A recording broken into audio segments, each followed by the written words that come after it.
T shirt ಹಾಕೊಂಡಾಗ ಇಲ್ಲ shirt ಹಾಕೊಂಡಾಗ ನಿಮ್ ಹೊಟ್ಟೆ ಆಚೆ ಕಾಣಿಸೋದು ತುಂಬಾ ಕಾಮನ್ ಆಗ್ಬಿಟ್ಟಿದೆ ಇವಾಗ. ಅದನ್ನ ಸರಿ ಮಾಡ್ಕೊಳೋದಕ್ಕೂ ನಿಮ್ಗೇನ್ ಪ್ಲಾನ್ ಇಲ್ಲ. ಏನಕ್ಕೆ ಸುತ್ತಮುತ್ತ ಜನರೆಲ್ಲರೂ ಹಂಗೆ ಇದಾರೆ. ಆಯ್ತು ಬಿಡಿ, ನಿಮ್ ಫ್ರೆಂಡ್ಸ್ ಎಲ್ಲ ನಿಮ್ಮನ್ನ ಅಕೌಂಟಬಲ್ ಆಗಿ ಇಟ್ಕೊಂಡಿಲ್ಲ, ನೀವ್ ಅಟ್ಲಿ ಶುರು ಮಾಡಿ.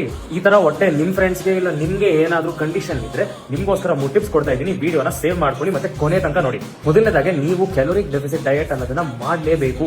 ಕೆಲವು ಜನ ಹೇಳ್ತಾರೆ ನಾನು ಆಚೆ ಊಟನೇ ಮಾಡಲ್ಲ, ಬರೀ ಮನೇಲಿ ತಿಂತೀನಿ ಅಂತ. ಮನೇಲಿ ತಿಂತಾ ಇದ್ರು ನೀವು ಜಾಸ್ತಿ ತಿಂತಾ ಇದ್ದೀರಾ, ಅದಕ್ಕೆ ನೀವು ಜಾಸ್ತಿ ದಪ್ಪ ಇರೋದು.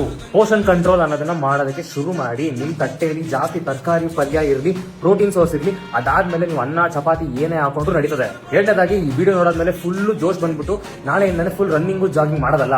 ಇಂಟೆನ್ಸ್ ಆಗಿ ಕಾರ್ಡಿಯೋ ಇಲ್ಲ ಎಕ್ಸ್ಟ್ರೀಮ್ ಆಗಿ ಕಾರ್ಡಿಯೋ ಮಾಡೋದ್ರಿಂದ ನಿಮ್ಮ ಮೈ ಎಲ್ಲ ಫುಲ್ ಸಣ್ಣ ಆಗುತ್ತೆ, ಇನ್ನ ಹೊಟ್ಟೆ ಅದರ ಬೊಜ್ಜು ಹಂಗೆ ಇರುತ್ತೆ. ಸೊ ಇದಕ್ಕೆ ಸೊಲ್ಯೂಷನ್ ಅಂತಂದ್ರೆ ಸ್ಟ್ರೆಂತ್ ಟ್ರೈನಿಂಗ್. ನಿಮ್ಗೆ ಜಿಮ್ಗೆ ಹೋಗಕ್ ಆಗಿಲ್ಲ ಅಂತಂದ್ರೆ ಮನೇಲೆ ಬಾಡಿ ವೇಟ್ ಹೋಮ್ ವರ್ಕೌಟ್ಸ್ ಮಾಡಕ್ಕೆ ಶುರು ಮಾಡಿ. ಒಂದೆರಡು ಡಂಬಲ್ ಮೇಲೆ ಇನ್ವೆಸ್ಟ್ ಮಾಡಿ. ಕೊನೆಯದಾಗಿ ನಿಮ್ ಲೈಫ್ ಸ್ಟೈಲ್ ನ ನಿಮ್ ರುಟೀನ್ ನ ಫಿಕ್ಸ್ ಮಾಡ್ಕೊಡಿ. ಒಂದು ಸೆಟ್ ರುಟೀನ್ ಅಂತ ನೀವು ಬಿಲ್ಡ್ ಮಾಡಿದ್ರೆ, ಡಿಸಿಪ್ಲಿನ್ ಅಂತ ಬಿಲ್ಡ್ ಮಾಡಿದ್ರೆ ಆಚೆ ಹೋಗೋದು ಕಮ್ಮಿ ಆಗುತ್ತೆ. ರಾತ್ರಿ ಹೊತ್ತು ಲೇಟ್ ಆಗಿ ಮಲ್ಕೊಳ್ಳೋದೆಲ್ಲ ಕಮ್ಮಿ ಆಗುತ್ತೆ. ನೀವು ಆಚೆಯಿಂದ ಊಟ ಮಾಡೋದನ್ನ ಕಮ್ಮಿ ಆಗುತ್ತೆ. ಮನೇಲೆ ಮಾಡ್ಕೊಂಡು ತಿನ್ನಕ್ ಶುರು ಮಾಡ್ತೀರಾ. ನಿಮ್ ಹೊಟ್ಟೆನು ಇದೇ ತರ ಆಚೆ ಬರ್ತಾ ಇದ್ರೆ ಇವತ್ತಿಂದನೇ ಈ ಟಿಪ್ಸ್ ನ ಯೂಸ್ ಮಾಡ್ಕೊಂಡು ಸಣ್ಣ ಆಗಿ